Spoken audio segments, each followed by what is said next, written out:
26 তারিখে যারা কোটিপতি হওয়ার স্বপ্ন দেখছো, তোমাদের উদ্দেশ্যে আমি একটা মেসেজ ড্রপ করতে চাই।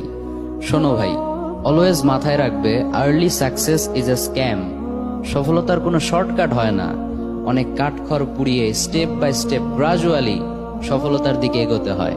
ঘরে বসে জাস্ট কিছু ট্যাপ করে যদি কোটিপতি হওয়া যেত, তাহলে এটা তারা আমাদের কাছে লঞ্চই করতো না, তারা নিজেরাই এটা ইউজ করতো। ঠিক কিনা বলো যুবক ভাইয়েরা?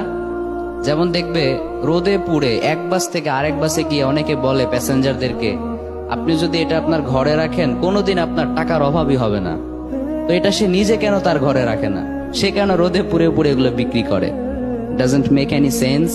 আরেকটা বিষয় খেয়াল করলে দেখবে, যত বড় বড় স্ক্যামার রয়েছে, ফ্রড রয়েছে, মোস্ট অফ দ্য টাইম এরা ছোট ছোট দেশকে টার্গেট করে, যেখানে প্রচুর বেকার যুবক রয়েছে, তাদের হাতে অঢেল সময় রয়েছে।